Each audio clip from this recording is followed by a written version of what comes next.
Good evening to everyone, and welcome. Today is January 18th, 2022. Thank you for joining us today. I'm Phil Santonzi, Program Chair for ASQ Section 1510 Southeast Florida. Welcome to this monthly presentation.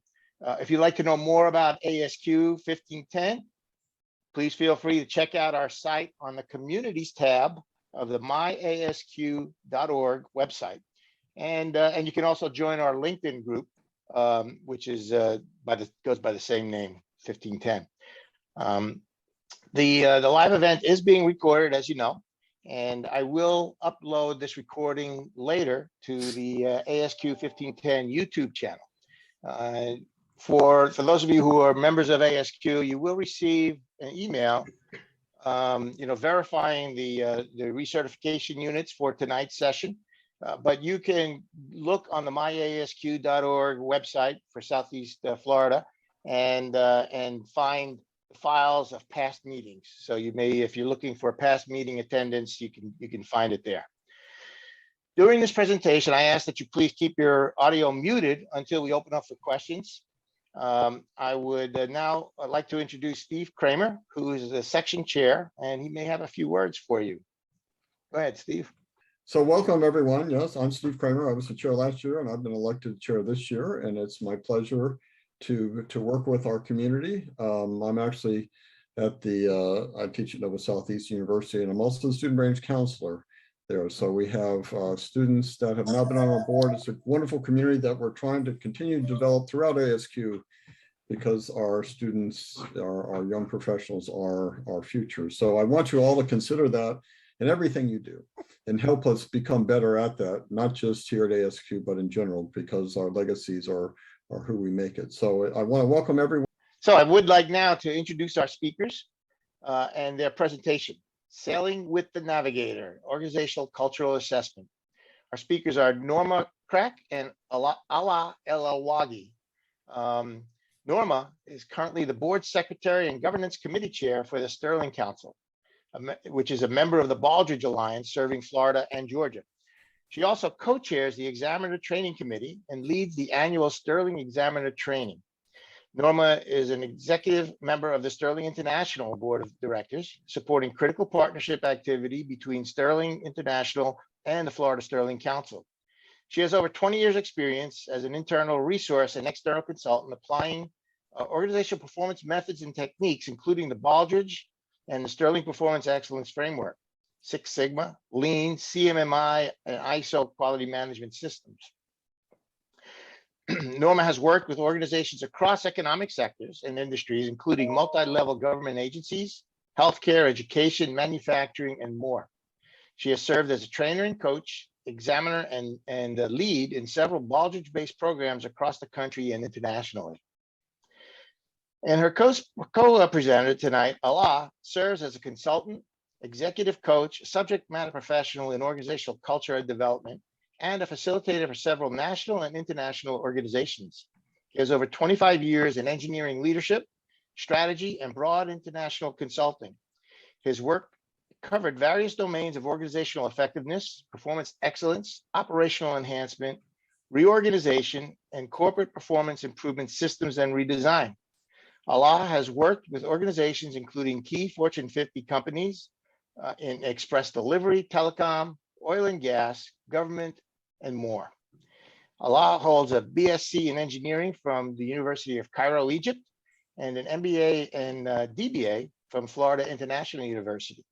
Alaa enjoys reading, learning, and a fulfilling life as a father, husband, and a community member. Welcome, Norma. Welcome, Alaa. We're glad to have you both here. I'll turn it over to you. If you have slides, you're free to share share them on screen. Yes, absolutely. I will kind of warm the seat for Norma, so I will be the person starting. Thank you so much, Phil and ASQ, for giving us the opportunity to be with you tonight. It is my great pleasure to be with you. It's my first time to be with ASQ, and I hope it's not the last time. We chose this title, and I really appreciate what Steve was saying. Now, culture and transformation, these two words are kind of a little bit of mystery to a lot of people. Everybody is talking about him, but when you ask him to define it, not too many people can. And when they can, they take shots at it. However, I totally agree with what Victor said, that when you have a vaccinated, healthy culture, that becomes a competitive advantage. And a lot of organizations that understood that and took it upon themselves to develop healthy culture have become competitively become more successful above their competitors by just looking at the culture and what to do with it. So hopefully throughout the next 40 minutes or so, Norma and I will kind of shed some lights, and these are kind of highlights on what culture is, where it's coming from, and as Steve said, yeah, it can be measured, actually. So, all right, so let's start by looking at the agenda very quickly. We're going to introduce Sterling International, what it is, our journey, home, business partners, etc. What are some of the challenges? What does culture mean? Where it's coming from? And what impact does it have in performance, or does it have an impact in performance? And the answer is absolutely yes. Then we're going to talk about the Culture Navigator, which is a software that we have developed and tested it and give us some amazing results. And that's the part that Norma is going to lead into it with a business case that she's going to share with us. Then we're going to open it for question and answer. So Sterling International, Sterling International is an organization that is 5 years old. Now we into our 6th year, and we are a global organization. We are the global arm to Florida Sterling Council. And in 2021, last year, we have partnered with Baldrige also at the global level. So we have our board of ambassadors is made of folks from 16 nations, and we get together in one of the nations for our annual certifications that we have been successfully carrying out since we started in 2017. So our vision is reaching sustainable performance excellence through a value-driven culture. So you're going to see the culture as a part of everything we do. And this is where we start with our clients. We start talking and addressing the culture issues before we even talk about transformation on anything alike. Our mission is leveraging systems thinking, which the entire Baldrige and all the rest of the alliance is pivoted on the science of system thinking. So we try to leverage system thinking to achieve the operational excellence standards using Sterling International business model or framework, which, by the way, is the same as for the Sterling Council, which is, by the way, the same as Baldrige. Okay. Our values, in addition to living the Sterling values and the Baldrige values, the 11 ones, we have a set of 5 values. And the one that is close to our heart is the transfer of knowledge. We believe that we really need to make organizations self-sustained, where if we come in and we leave and they can navigate on their own after we leave. So that's one of the things that we thrive to do with our clients, and we have been successfully doing for years. Now, our pillars or philosophy pillars, we use holistic approach, and we believe in engagement. Engagement is a big deal, and we are not talking about satisfaction. We're talking about engagement, and we're going to see the difference between the two. We focus on culture, and we have an integrated approach, as I'm going to share with you here in a couple of minutes. Our journey, as I always describe it to be, it started with our teacher, Dr. Edward Deming, back in the 50s, and that has gotten into Baldrige back in the mid-80s, and from there to Florida Sterling Council in the 90s, and here is Sterling International came in 2016. That's when we signed with Florida Sterling Council, but we activated on the ground in early 2017. Business partners, we have business partners from all over the world, including some educational institutions, as Florida State University, Florida International University, psychometric evaluators as through Colors International from California, EduSpire, our technology partner here in the US, Innovative Group, that's the office I run in Pompano Beach, Florida. We have AAA in Dubai, we have EduGot in Kuala Lumpur, we have Bismarck College. And obviously we have core values partners that Paul Grisel and his wonderful work that he's done here in the US and around the globe. Our home, okay, on the top is our main office. It's in Kuala Lumpur, Malaysia, okay. Then we opened our office in the middle, which is Cairo, Egypt. Our third office and most recent, which is this year in London, England. And the one that I operate in the US, I put the picture of Miami because I'm a big fan. And particularly, I wanted to show off the bridge that you see that you can watch sucking on the beverage of a choice on Bayside. This is the last engineering work I have done before I left the engineering to start my organization back in 2002. And it's not because I designed it, but it's really a beautiful bridge. And it changed lights every 3 minutes. So if you haven't been to Bayside, it's really a site to visit. Our services, basically the same tracks as Florida Sterling Council and Baldrige. We deal with businesses, education, healthcare, not-for-profit, as well as government. The services we provide is consultancy. Sterling International has two arms, consultancy and evaluation. The consultancy are certified by Sterling International, and we help organizations to qualify for the award if they so choose, or at least they become more nimble and effective in the business they do. We do certifications that we provide annually, as well as we do a lot of workshops. 2 years ago, we established Sterling International University that provides services both online and in person. And obviously, we are all familiar with the track of the awards that Florida Sterling Council is using, and we are following as well, all the way from Sterling International Navigator that we're going to be discussing tonight to the Sustainability Award at the very top. So organizational culture, where does it come from? Okay, as you see in the picture, a lot of organizations spend handsome amount of time, if not all the time, on the strategy track. This is where they develop their goals, their objectives, their activities, their tasks, timelines, owners, measures, et cetera, et cetera. And the unit that they use for that is the KPI, or key performance indicators. Culture comes from the values in the organization, lived and behaved, the practices that is contributing to, and consequently the behaviors. And that's why we have designed and provide our clients with what we call the KBI guide, key behavior indicators. Anything, again, back to Steve's point, we measure the unmeasurable. So when someone comes in an organization, we can measure their communication practices by 2 decimal points. How we do that? By creating behaviors that can be entered into their PMS, or performance management system, and they get evaluated on the behaviors that have been selected between them and their managers. So the measurements come very accurately on observing certain behaviors on the ground, but that's just the beginning. So our focus is on people engagement. This is really the big piece for us.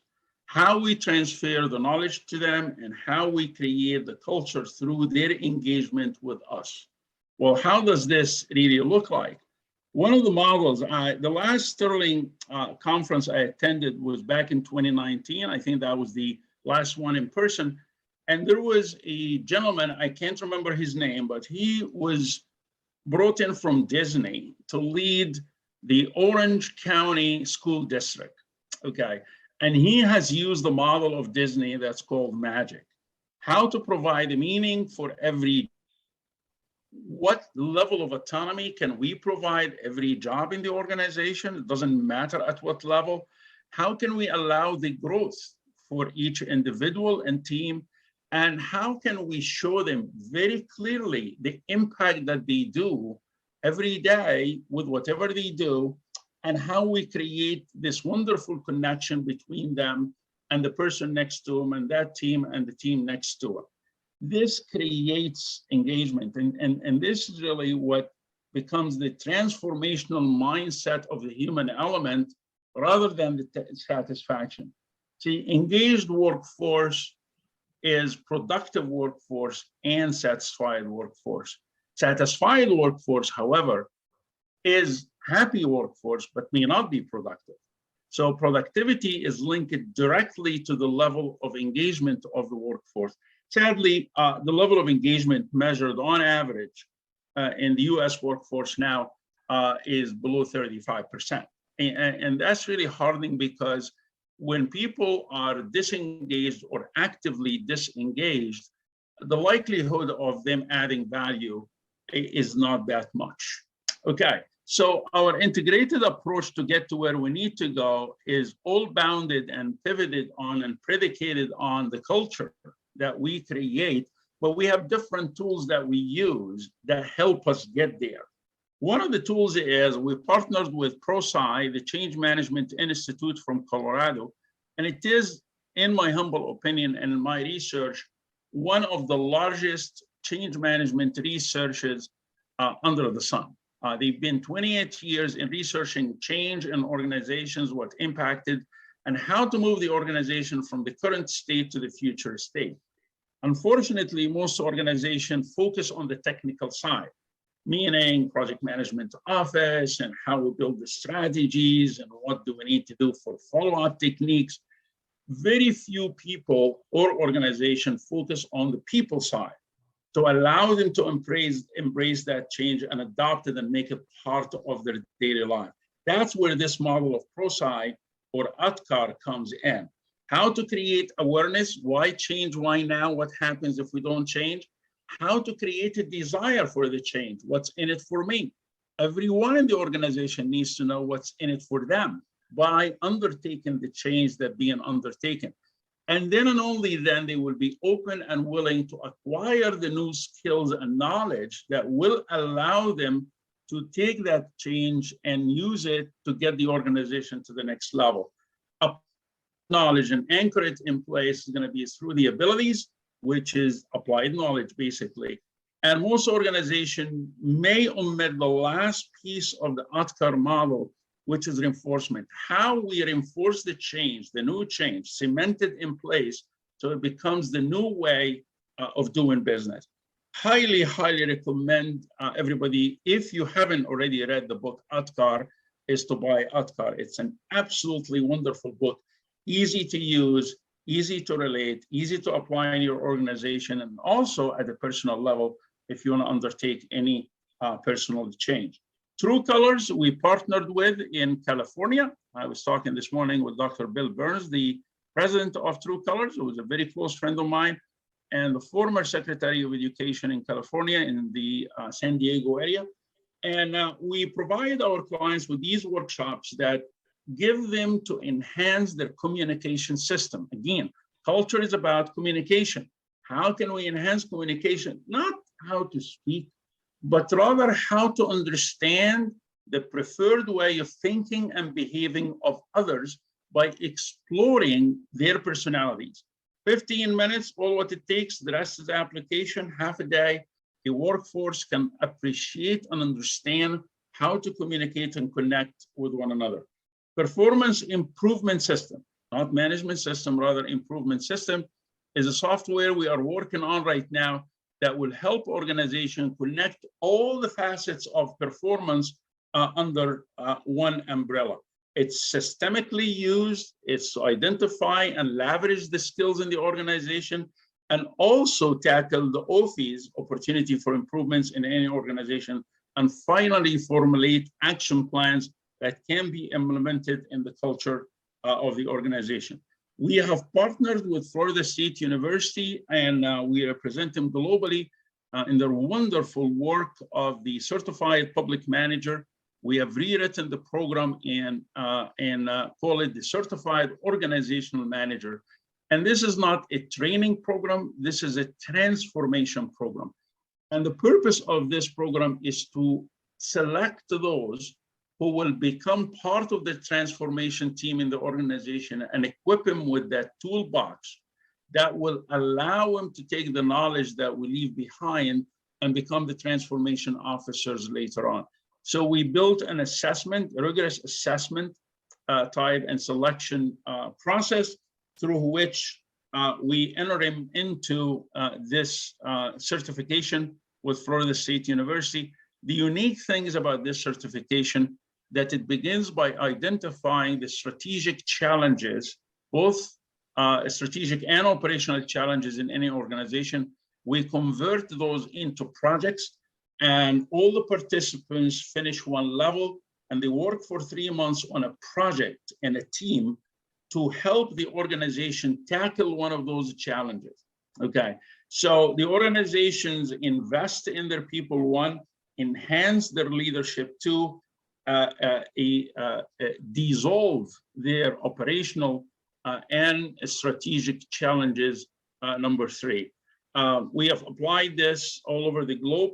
Some of our clients that took this is Caterpillar, General Motors, Nestle, Procter & Gamble, and the list goes on and on. These are their offices overseas. And we have seen, for instance, Caterpillar saving an annual of $28 million in their operation through the improvements that this team has done. So this is a very quick intro, again, to warm the seat for Norma Krech, who is not just a dear friend, but my coach, my guide, and the go-to person. So here you have it, Norma. It's to you now. Thank you. Thank you, Alaa, for that wonderful introduction. I'm a little nervous whenever I follow Alaa because he's so articulate and he teaches me so many things. So please put up with my style for the next few minutes.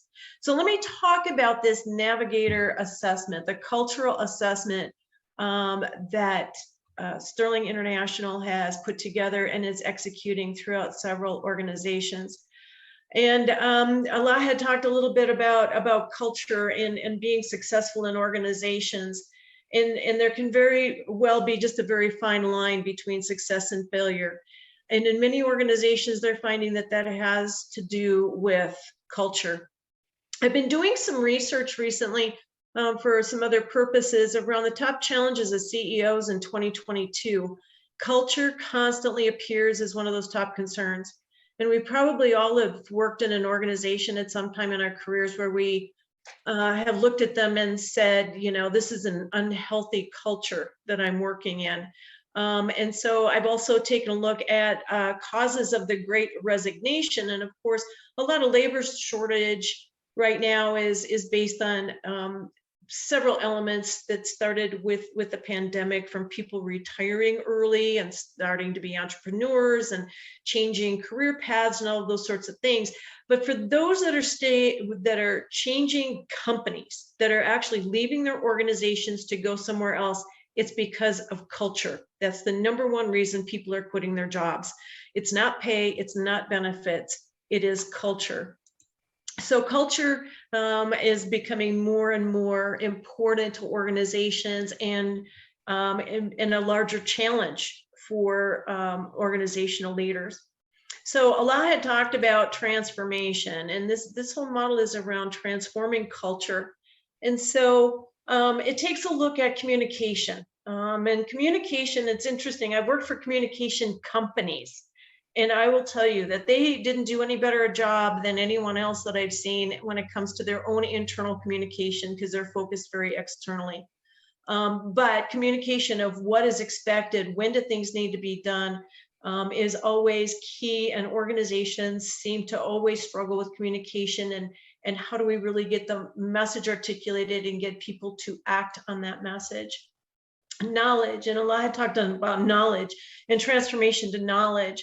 But what do we need to know, and how do we need to go about transferring knowledge within our organizations? This is another struggle with organizations, is transformation of knowledge. Too many organizations still are in a silo approach to their organizations, and their processes don't care about silos. Their processes cross organizations, but we don't have opportunities or take the opportunities often enough to share knowledge, share experiences, share lessons learned, and share best practices.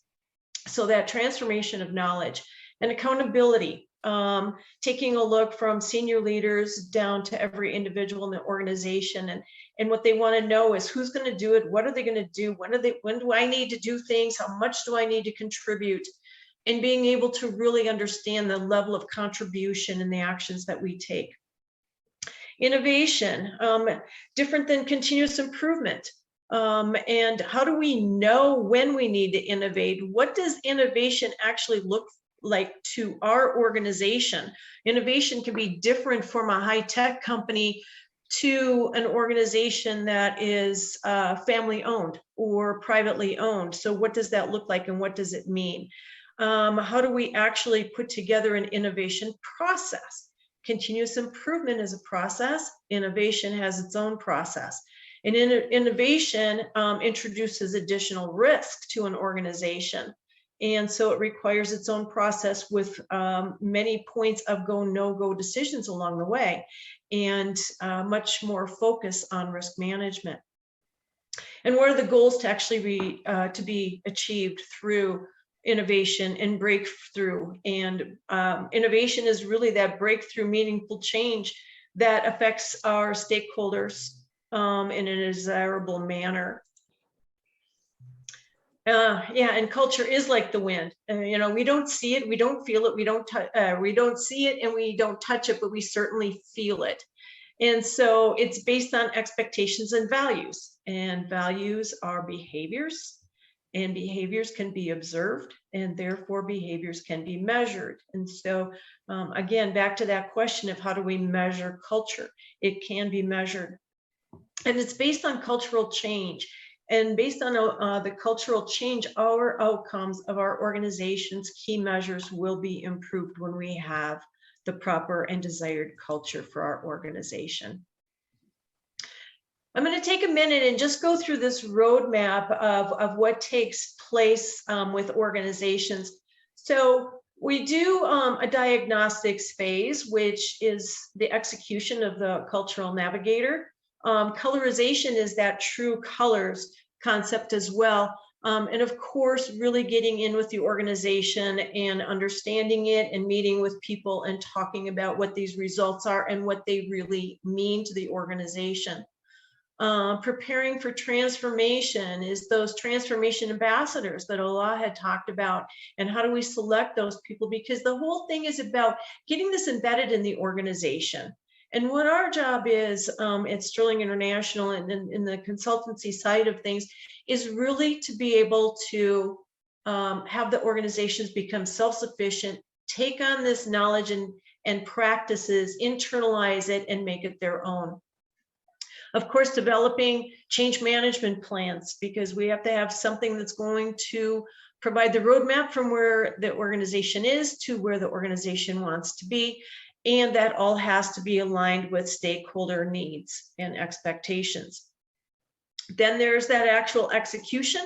The execution then starts bringing on the Baldrige or Sterling International framework and the criteria and the practices and the foundations and the systems within that Baldrige Foundation and the Sterling International Foundation. And so I'm going to talk about those 4 systems in a little bit here and how they fit into the cultural navigator as well. And then reinforcing that transformation, which is all about making sure that the organization is ready to now take this on for themselves. They've gotten everything that they need to be self-sufficient and to be able to move the organization forward from that point on. So just like any other instrument that may measure engagement of workforce or customers, the same thing happens when we change culture. We will get higher engaged workforce. And many of you have probably already seen statistics similar to these from the Queen's University Center for Business Venturing, but it's another one of those organizations that's collected data for over a decade. And you can see the benefits here of when we have an engaged workforce, and engagement, of course, is a lot based on the culture of the organization and does it stimulate that engagement. And so it leads everything from less absenteeism, greater customer satisfaction, and of course, increase in share price or customer engagement. Challenges. And so challenges that organizations are facing is really, what does culture mean? How do they define it for themselves? What do they actually want their culture to be? And I would say organizations that I have worked with in this arena spend a lot of time, as Alaa said, on strategy, but they don't necessarily spend equal time or the time needed to talk about their culture. And I'll give you an example. It was around the year 2000 that I worked for an organization that was merging with another equal organization from another state. And it was a very process-based merger. How do they do things? How do we do things? Go out and research best practices and come up with the way that we want this new company to work with our processes and practices. And so that was launched from a process-based perspective, merge the two organizations in the way they could conduct work. Well, 2 years later, they went through another merger. And I was also a part of the merger initiative. And I was talking to the Senior VP of Human Resources about the merger, because of course they're a big piece of it as well. And they said the biggest mistake we made with the first merger was not defining the culture that we wanted with this new company and having a focus around the culture. And so what really happened for the first few years of the original merger was that, yes, all the employees had the same company name and the same logo on their badges, but they operated as separate companies. And so how do we really understand what that means? How do we measure it, and the approach to measurement around culture? And what is the impact on performance and growth of the organizations? And through the case study, at the end of this, you'll see the impacts of cultural change. And then beyond measurement and interpretation and road mapping, and how do we actually make sure that the behaviors, the expectations, and the values that we want to live by are actually ingrained in the way that we do our work. So our approach is based on the Baldrige 11 core values. And when you take a look at it, the Cultural Navigator is built on those core values. We selected 6 of the 11 core values that we actually bring into the Cultural Navigator as those deemed to have the highest influence and contribution to culture. And those 6 are visionary leadership. How do leaders lead the organization? Customer-focused excellence. How do we ingrain the importance of customers and how we provide products and services to them to meet and exceed their expectations and understand the voice of the customer, not just customer satisfaction or engagement? Organizational learning and agility. How do we actually bring new knowledge and skills into the organization? How do we share that organizational knowledge and improve our productivity and the skills and the capabilities of our workforce? Valuing people. How do we demonstrate that to our workforce? How do we understand what truly engages them through engagement drivers? And how do we act on those engagement drivers? Managing for innovation. And moving again past continuous improvement, of course, which is the first step, but into actual innovation. And when do we know we need to innovate, and how do we go about that? And systems perspective. How do we bring this all together? How do we bring our organization into an integrated organization and remove silos? How do we integrate our values into the day-to-day business practices and the way we serve our customers? And how do we integrate all these other values into the way that we operate our business? And so how do we look at our organizations holistically and ensure that all of the integration pieces are there? Strategic planning. Organizations do strategic plans. They come up with strategic objectives. They come up with action plans and measures and review processes. But then how do they actually integrate that with their workforce needs based on the new elements that they're moving forward to over the next year to 5 years, however long their strategic plan, short and long-term perspectives are? How do we integrate with the new capabilities that our workforce might need. And so how do we really take a look at all of these components together and have an integrated organization? So in taking a look at those values, they're integrated into key business processes and support processes. And so the way that we execute our processes need to leverage the values within each of them. And so when we take a look at the key business process areas, we have leadership. There are leadership processes and practices of our leaders and how they lead. Strategy, how is our strategy developed? How do we engage people into the accomplishments of that strategy and what they own and what they contribute to? How do we evaluate how well we're doing on meeting that strategy? Understanding our customers and having a focus on our customers. At the same time, we have focus on our day-to-day operations. Measurement, analysis, and knowledge management. How do we know how well we're doing as compared to how well we need to be doing? How do we know how well we're doing as compared to others that provide similar products and services or our competitors? How do we analyze those measures and the data that it provides? How do we know that the analysis that we're doing is sound? And then how do we share our intellectual knowledge within the organization and the understanding of our customers, and how do we share practices across the organization? How do we take care of our workforce is the next area. How do we develop them? How do we engage them? And how do we make sure that they are feeling fulfilled, safe, and working in a trusted environment? And then our day-to-day operations. How do we ensure that the way we do our work is the most effective and efficient? And how do we ensure they're meeting customer spoken and unspoken requirements and expectations? And how do we ensure that we're bringing in continuous improvement into our operations and innovation and change when it's required? So why would an organization want to take on the Cultural Navigator?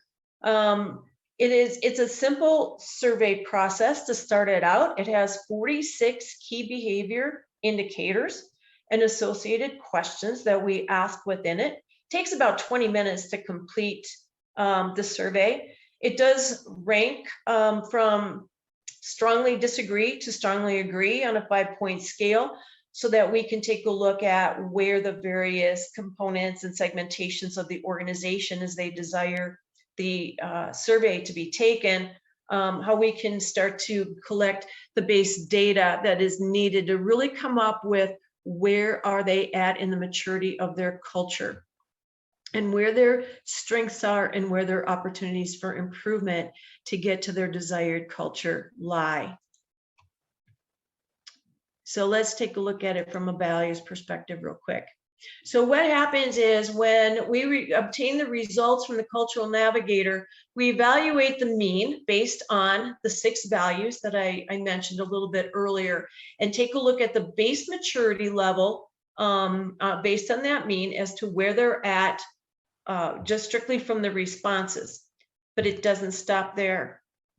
Now we have to start taking a look at it from a performance perspective. So now, how do we align this to those processes and practices that take place, and now start to be able to look at more details as to where the strengths and the opportunities are in the value-based processes that they execute on a day-to-day basis, and where are the strengths and opportunities now when it comes into how we operate, how we live based in this culture. Now we have to take a look at perception and cohesion, and this is a challenge for organizations. So we want to have cohesion in our organizations, and cohesion is taking a look at the tendency for a group to be in unity while working towards a goal or to satisfy, the emotional needs of its membership, our workforce, and that's all good stuff, except when it comes to taking surveys. It can be a risk in the surveys is that you get that group think coming in. And so how do we start to take a look at how do we take out the group think and the biases that are in there, both positive or negative biases?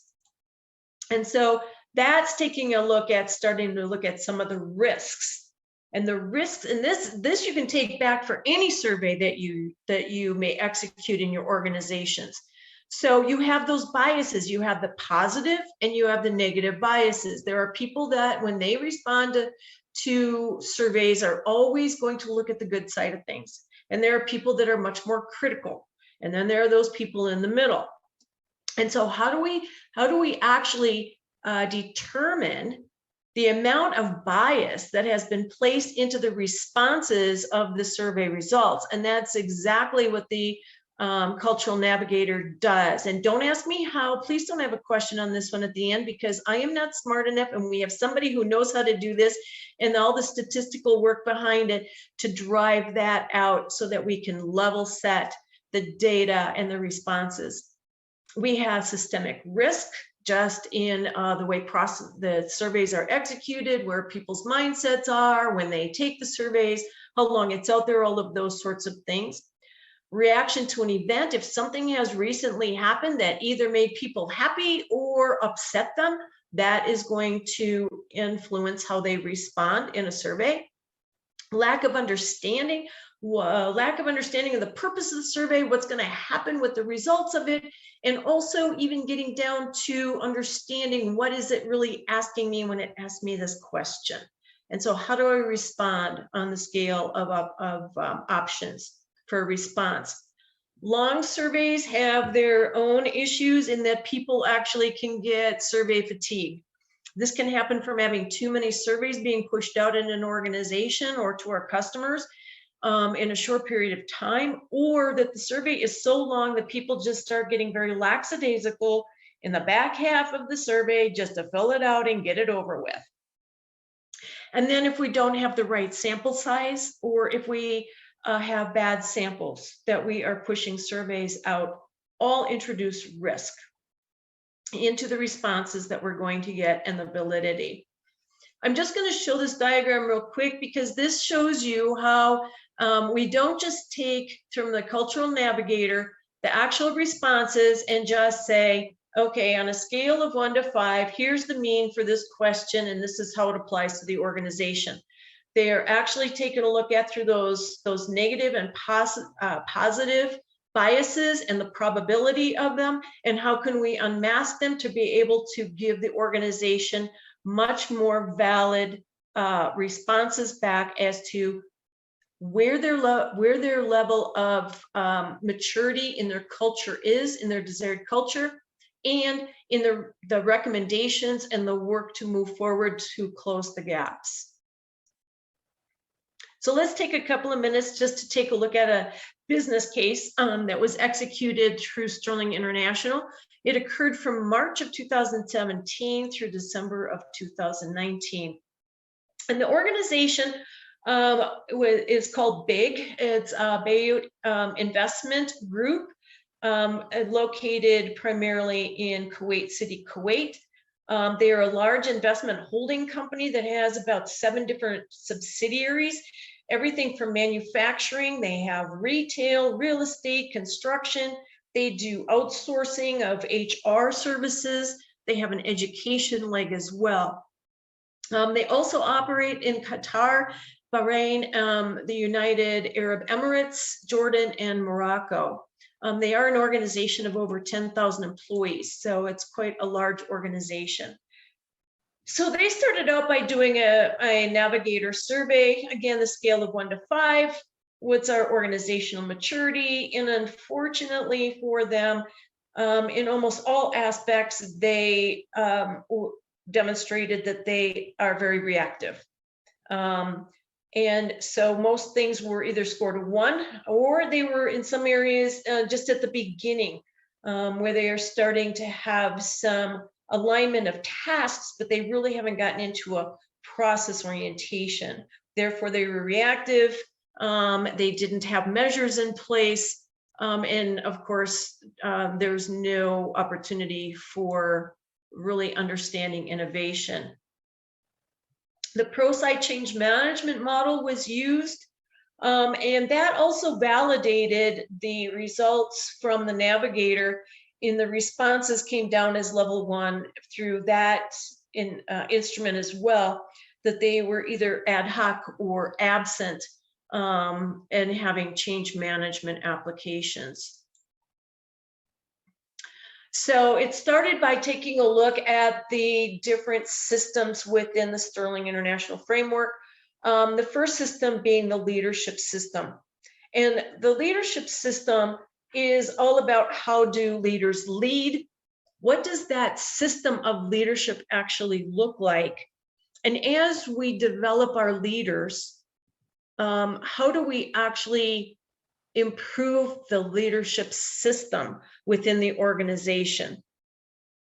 And so they found that they really didn't have any systemic ways of decision making. Things were pretty much on the fly for decisions rather than being fact-based. And with that sort of an environment, it also causes a lack of accountability. Then taking a look at the leadership system a little bit more, there was a lack of two-way communication, more or less enabling frank two-way communication. So that was not evident, and strategic direction wasn't communicated. It was an organization, and I've run into these before as well, in that they believe that strategy belonged to leaders and those on the front lines don't need to bother understanding the strategic direction of the company. They just need to take care of the day-to-day business. And so there was that separation in being able to drive achievement of their strategy down through the organization. Governance system was non-existent other than the fact that they would abide by laws and regulations.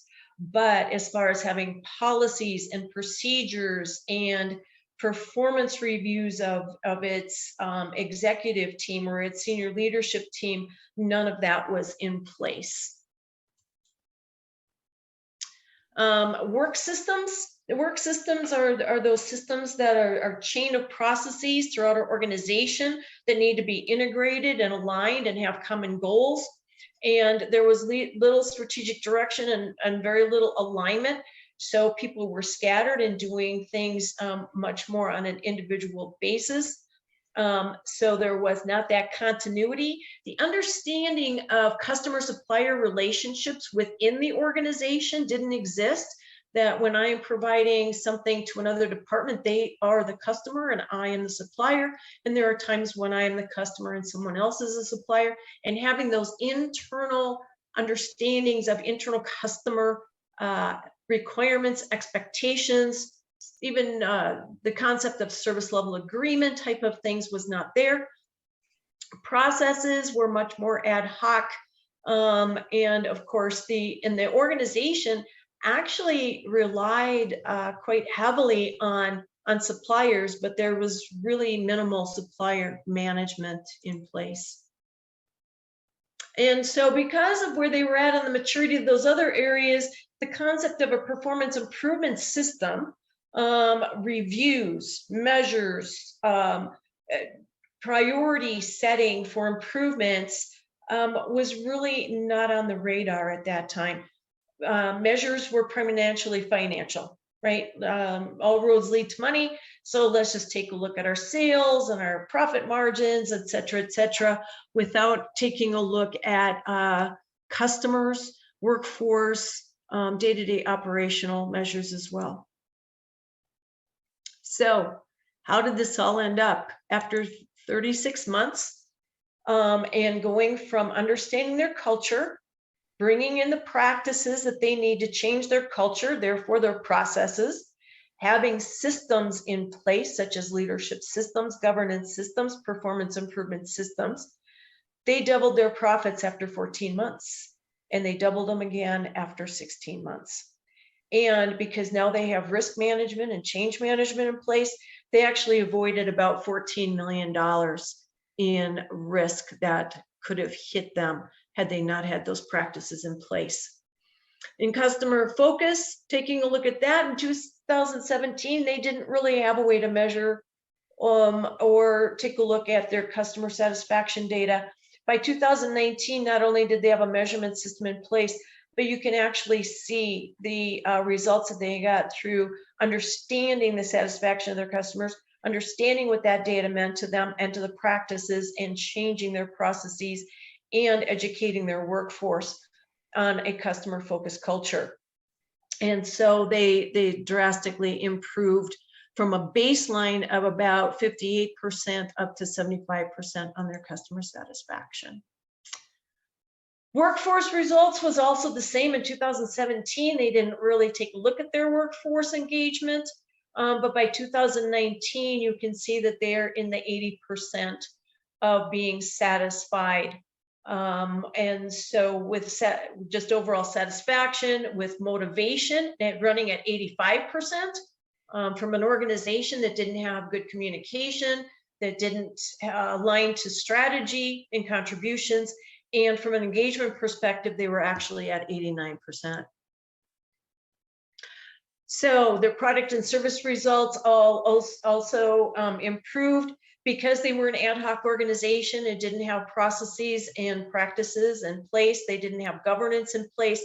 They, in 2019, actually established what was called the governance team, and they worked to establish the process ownership, getting standardized documented processes, where in-process measures should be taking place, what are the outcome measures, and what are the policies that need to drive the way that we execute our business. And by the end of 2019, they actually had 50 of their core or key business processes and support processes documented, standardized, and being able to move into continuous improvement and innovation efforts. 19 policies that drive the business were in place. Over 200 KPIs had been built into a measurement system. And of course, there were more on the horizon at the time that the engagement concluded, because at the, as the base of Sterling International is all around bringing these practices in, getting them institutionalized, and transferring that knowledge as to how to take the organization forward into the organization. And so now they are able and sufficient in moving forward through the base that was provided to them. So being able to take a look at the Navigator through this is not just taking a look at processes or practices or satisfaction, is taking a look at what does the culture look like, the basis of that culture, taking a look at how those are driven through day-to-day practices and processes and responses by the organization. This particular organization was able in that time frame to move up as to getting into level 3, based on the Navigator being taken for the final time. And so you can see quite a bit of movement in that amount of time. Also, taking a look at the change management model and reassessing as well, you can see that they are now right at the base of level 4, where they're starting to have organization-wide standards. That means they're starting to integrate as well, and that they have deployment for managing and leading change. So with that, I want to thank all of you for listening to Alaa and I as we concluded our presentation for today. So thank you very much. Thank you, Norma. Thank you, Alaa. We have time for questions. All right, I have a question to start with. So I have a question about the 4 key systems that you depicted. The leadership, governance, performance improvement, and the work systems. How was that concept of key systems? Do you know how that was originated and where that came from? Oh, the 4 systems themselves? 4 key systems, yeah. How did you That's actually from the Baldrige framework. And so it's taking the concepts of, we have values, right, that drive our organization, build our culture, right, and our expected behaviors. From that, we have practices and processes. And those practices and processes should be driving systems, right, and getting us to a systems perspective. And so it's all based on the Baldrige or Sterling International framework. as to where those came from and the definitions behind them and how to use them. Hey, to build on that, Phil, which is an excellent question, one of the things we found that when we walk into an organization, we put the Baldrige framework and we start talking about the 7-track criteria or framework, it freaks out the best CEO under the sun. They just shut down. They don't want to listen to us. So we found that one of the best approaches to do that is to talk about these systems. Okay, how's your leadership system look like? When you take this conversation coupled with the values of Baldrige and Sterling to say, how do you value your people? What kind of visionary leaders do you have? How do you ensure ethical behaviors? They can communicate about these topics that lead them into those 4 systems that Norma talked about. And consequently, when they bite into that and they start having a conversation and addressing their gaps and willingness to close those gaps, before you know it, they are deep into the framework. So it's an excellent, easy to take approach to encourage senior leadership in any organization to come on board with a holistic, systemic approach. And that's one of the things that we've integrated into our various assessments.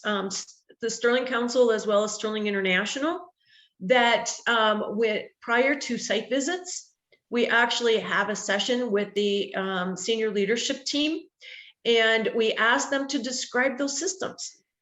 What does your governance system look like?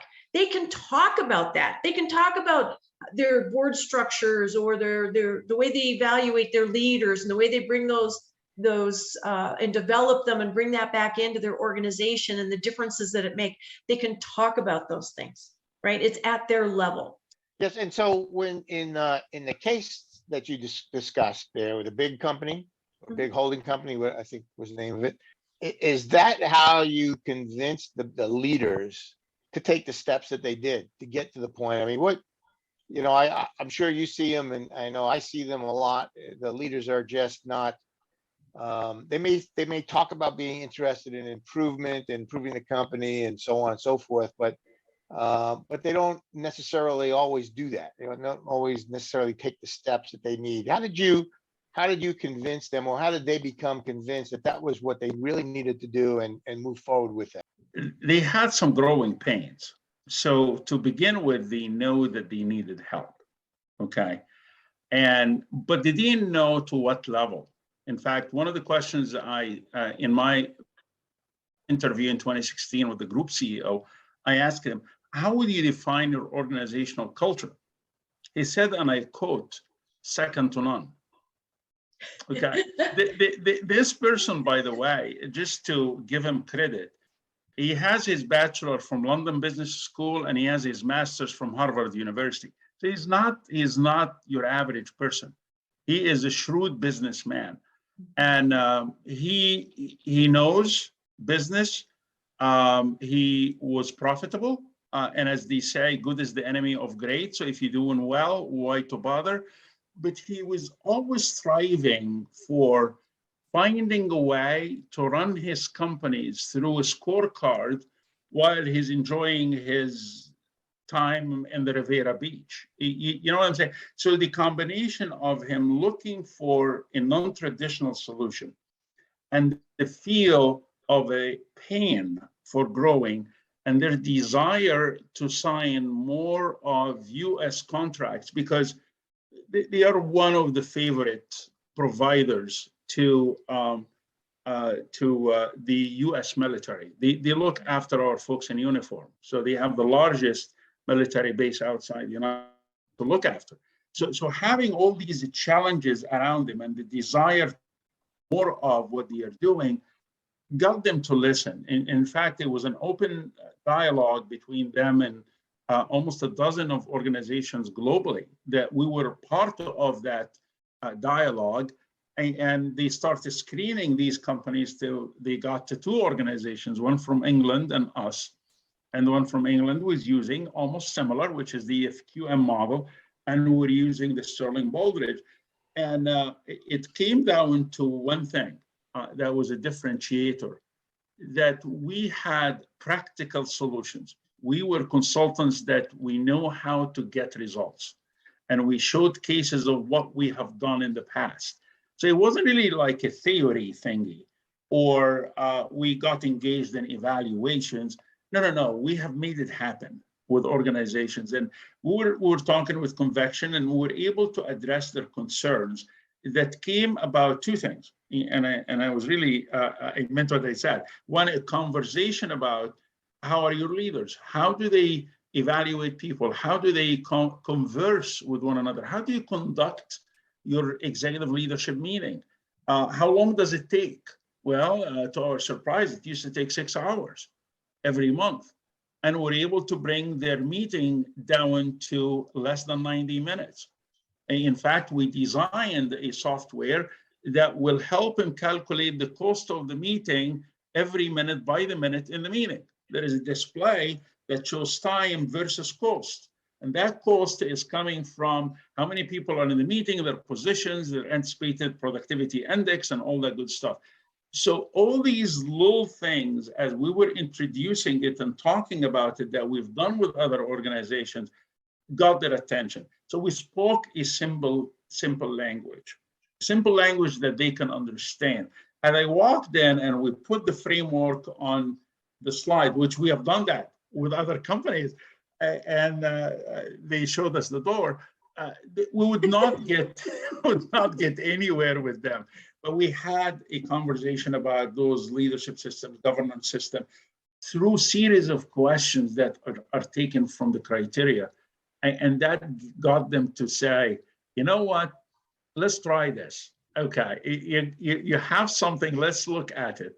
And we have done all the pieces that I talked about with different clients, but this client was the first client we have combined all these components under one integrated solution that got FSU with ProSci, with True Colors, with other entities to make that total solution that proven to work. Frankly speaking, and this is, I'm confessing here, we have never anticipated that their profit is going to get to 480% in less than 3 years. We have this we did not anticipate, to be honest with you. Okay, and they have just signed last year the largest security contract, I think, with the Pentagon ever in the history, okay, of mankind. And one of the reasons that they did that, because of when they visited them in Kuwait and they looked at the work they have done and they looked at the Sterling criteria, which they are very familiar with, Baldrige, that is, they were able to say, okay, we trust this operation. We've seen enough to say that, yeah, they have things according to standards, processes are documented, people follow these processes, et cetera, et cetera. You've experienced, and you just talked a couple minutes ago about this, where, you know, even as an outside resource, an outside consultant, you know, you're rejected, your ideas are rejected by a company, but it's more likely that you would be listened to than an internal person would be, right? I mean, we all hear those stories. What advice might you have for someone on the inside who, you know, recognizes the cultural difficulties, you know, the toxicity in the culture or the unhealthiness in the culture? What is there any advice that you might be able to give that, you know, for someone to you know, start that spark internally and you know, convince internally and convince leaders to that the change is really necessary? Okay, Norma, you want to take this one? I have a reasonable answer for Phil's question. Okay, he asked tough questions tonight. This is a tough one, I know that. Yeah, I'm not going to cap out on you, but I am going to say it depends on your culture, how you approach it. It really does, right? And so some cultures are much more open to people coming and showing them the good, the bad, and the ugly, right? Others are not. So you have to understand the culture that you're in. You have to understand your audience, just like with anything else, right? That you're trying to persuade. And how do you approach them in a way that they understand the problem and that they understand the solution you're trying to bring forward and the impact that it's going to make on them, right? Depending on how high in the organization you're taking this, of course, all roads lead to money, right? I'm sorry, but they do. And so how does it have a financial impact, a growth impact, right? Customer growth, whatever it might be. And so how can we create the alignment to the key measures that are important to who we're taking it to? And so you have to come with your story. It is not an elevator speech. It's not something you're going to catch somebody between the first floor and the 12th floor and be able to convince them. And you have to have all your homework done. And you have to take a look at what risks there are to your success as well, right? And the risk to the initiative, and how do you mitigate those for success? So that's my initial thought. Here is my experience. Here is my experience as an employee before I started my company 20 years ago. I retired from Florida Department of Transportation in Fort Lauderdale as the second in command. I was Assistant Secretary of Transportation. And we were doing some business for around $2 billion a year. And what I did, I started is some sort of a think tank, small think tank. Those that believe in improvement, those that would like to see a place that they come to in the morning and be proud of at the end of the day, those who not necessarily are kind of eager for improvements or a change, but rather are at unease of what's going on. We created a conversation, a dialogue, okay? And then we elevated that to call it Celebrating Success. And then I collaborated at that time with FSU, and I put almost 50, 60% of my staff in that program to get that leadership understanding, you know. And to be honest with you, it took a long hours. You know, when I left private to go to public, everybody was asking, why are you retiring early? Okay. I have never worked as hard in my life as I worked in public. Okay. I was putting 12-hour days. And the reason being is I was intrigued by quality. I was intrigued by continuous improvement. I already been a part of Sterling. I wanted to make a difference and make a change. And I carried my message in my heart and I carried it in my head. And to be honest with you, when you have a management position, my suggestion is use it. Okay. Don't use it to pass orders. Don't use it to follow just on KPI, but use it to converse, use it to have conversations, to go and meet with people and talk, listen to their agony, celebrate their successes, personal and professional. I need another 2 hours to talk about what we've done at DOT, Department of Transportation, because that was a game changer. If you go to Fort Lauderdale, the Operations Center, Broward the Operations Center, you'll think you went to Disney, right? And we put a closed fence so the public doesn't see what's happening behind the scene. We have barbecue pits, we have sandboxes, we have hammocks, we have all kinds of things for employees. Created that. They wanted to create that place. And how can you take this message and communicate it with passion and help people to rally around it? That's what leaders is all about. Mm-hmm. So it begins with leaders who want to make a difference, and it gets into a message that people resonate with, and then you get people to rally around a purpose that they see value for themselves in it before anything else. And then they are on board to talk about the next steps. Is it easy? No. Will it take long hours and days and years? Absolutely. It took me 5 years. It took me 5 years at DOT to win the Award of Excellence, and was given to us by Jeb Bush when he was the governor at that time. So yes. And by the way, our office in Fort Lauderdale was the worst office in 8,500 employees DOT, and we became number one. And I didn't do any of it, by the way. I didn't do any of it. I'm not taking credit. But here's the key. You create a place where people can. That is the bottom line. And you try to do this with the engineers. who really, if it's 2 + 2 = 4.1, they will question it because it has to be 4.00, you know, and you try to get into the gray areas of people, personalities, style, way of thinking, way of behaving. That was interesting. Well, thank you. Absolutely. I have a quick question. Go ahead, Victor. Thank you. Awesome presentation. Thank you.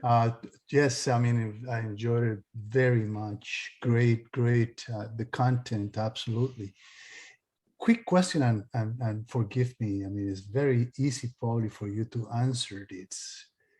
Have you got any resistance with the use of the word behavior in your model? Oh, absolutely. You get resistance for the idea of a change to begin with, Victor. And when you talk about the change, people become unglued because the question that comes to their mind, what's going to happen to me? Do I stay or do I go? And if I stay, am I going to be in the same position above it or below it? So the word behavior, the word change will create resistance. It is what Atkar is teaching us, and it's a really beautiful thing.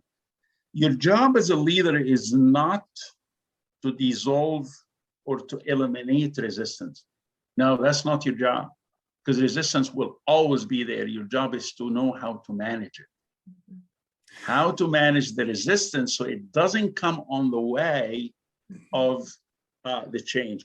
Norma talked about stakeholder analysis, okay? One of the things we do with Atkar, we create what's called the resistance map. We identify the resistance pocket in the organizations, and consequently, we create resistance management plan, how to deal with that. It is, you really need to have a wave of believers. You need to go through explanation of what behavior means, okay? I don't mean behavior related to you at a personal level. I'm talking about organizational behavior. It's a science. How do we deal with how do we need to be portrayed in the public eye? Okay, whether we are in the stock exchange or we are a public agency or we are a growing private company, how do we want to perceive? How do we connect with others? Norma talked about customer experience. And she was very careful to say, this is not customer satisfaction. Okay, the two are worlds apart. We're talking about what kind of experience we want to provide to any customer coming to us. Okay, and when you work in a public agency, that's a tough one, because most customers, when they come to you with a problem, they are already irate, and they're going to take it off on you. And it's not fair, and it shouldn't happen. But how can you develop a team that can understand this mindset and deal with it? So I have gone beyond the question that you asked, because there are several layers to what you shared, Victor, which is an excellent point. What terminology do you use to get people on board without being intimidated about what you are doing? It's an excellent point. And to soften that a bit, we never related to humans. We always related to the organization. And That's every great. organization today has what's called organizational values, right? There is a custom version of it on the wall as you enter the organization or in the conference room.